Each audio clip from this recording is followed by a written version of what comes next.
kuatkan hati. Negeri ini memanggilmu kawan. Belajar bergerak berbagi untuk negeri. Guru penggerak majukan pendidikan. Assalamualaikum Pak. Waalaikumsalam warahmatullahi wabarakatuh. Apa kabar Bapak hari ini Pak? Alhamdulillah baik. Alhamdulillah ya Pak ya. Bapak, saya mohon izin hari ini ingin mewawancarai Bapak terkait dengan tugas-tugas saya sebagai CGP Angkatan 9 Bapak. Nah, nanti saya akan mengajukan pertanyaan mengenai pengambilan keputusan berbasis nilai-nilai kebajikan sebagai seorang pemimpin Pak. Baik Bu, silahkan. Ya. Nah, Bapak, selama ini Bapak sebagai seorang pemimpin tentunya ada banyak kasus-kasus yang membuat Bapak mengambil sebuah keputusan Bapak. Nah, selama ini bagaimana Bapak dapat mengidentifikasi kasus-kasus yang merupakan dilema etika atau bujukan moral? Biasanya saya mempelajari dan menyimpulkan kasus yang terjadi. Selanjutnya, kesimpulan itu dapat digunakan sebagai bahan untuk menindaklanjuti pengambilan keputusan baik yang berkaitan dengan masalah dilema etika maupun bujukan moral. Baik, jadi biasanya Bapak mempelajari dulu ya Pak ya, lalu Bapak menyimpulkan dan mengambil keputusan dari kasus-kasus baik itu dilema etika atau bujukan moral ya Pak ya. Nah, dilema etika ini kan antara yang benar dengan yang benar ya Pak ya. Lalu Pak, selama ini bagaimana Pak cara Bapak menjalankan atau membuat suatu keputusan di sekolah Bapak, terutama untuk kasus-kasus yang dimana ada dua kepentingan yang sama-sama benar Pak dan sama-sama mengandung nilai kebajikan? Pengambilan keputusan yang saya lakukan ketika menghadapi kasus di mana ada dua kepentingan yang sama-sama benar adalah mengutamakan kepentingan bersama dengan memperhatikan keberpihakan pembelajaran pada murid. Keputusan akan saya ambil ketika sudah mendapatkan konfirmasi dan informasi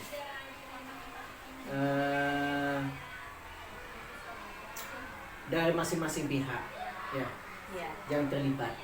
Biasanya kasus diselesaikan pada tingkat bawah terlebih dahulu sebelum ke saya sebagai kepala sekolah. Hal tersebut menjadi dasar bagian dari identifikasi kasus sekaligus menjadi pertimbangan dalam pengambilan keputusan yang bertanggung jawab. Baik, jadi untuk pengambilan keputusan Bapak memanggil pihak-pihak yang berkepentingan dulu ya Pak ya, baru Bapak bermusyawarah dan mengkonfirmasi terlebih dahulu ya Pak ya. Lalu Pak, langkah-langkah atau prosedur seperti apa Pak yang biasanya Bapak lakukan selama ini Pak? Biasanya saya melakukan pengumpulan data dan informasi dari pihak yang terlibat dalam permasalahan tersebut. Selanjutnya saya konfirmasi ke pihak-pihak tersebut dalam sebuah pertemuan, di mana pertemuan tersebut melibatkan wali kelas dan pihak-pihak yang terlibat dalam memberikan masukan sebelum melakukan pengambilan keputusan.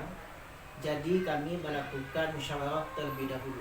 Oke, jadi Bapak melakukan langkah-langkah seperti musyawarah terlebih dahulu ya Pak ya, dengan wali kelas dan pihak-pihak yang terkait. Oke. Baik Pak, lalu ada tidak Pak hal-hal yang Bapak anggap lebih efektif dalam pengambilan keputusan dalam kasus-kasus dilema etika?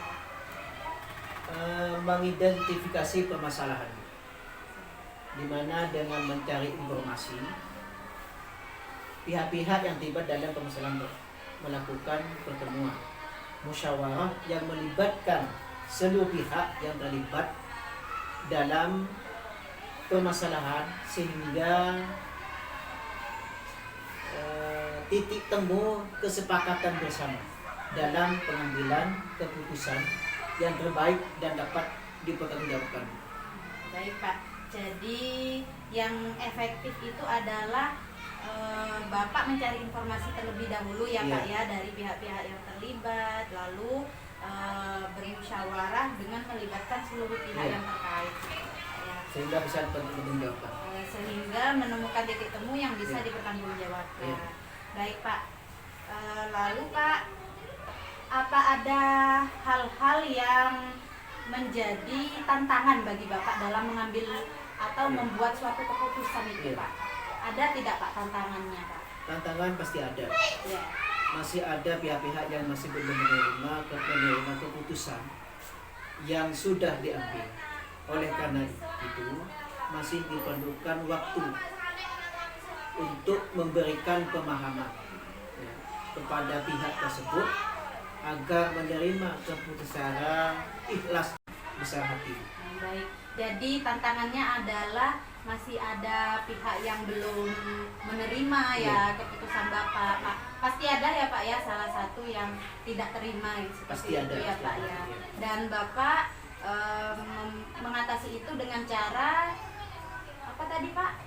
Dengan cara memberi pemahaman atau pengertian ya Pak. Pengertian kepada pihak tersebut agar bisa menerima dengan baik dan secara ikhlas. Baik Pak, lalu apa Bapak mempunyai sebuah tata kala atau jadwal Pak dalam penyelesaian kasus dilema etika? Atau apakah Bapak langsung menyelesaikan di tempat? Apa memiliki jadwal untuk menyelesaikannya Pak? Dan bentuk prosedur seperti apa yang Bapak jalankan?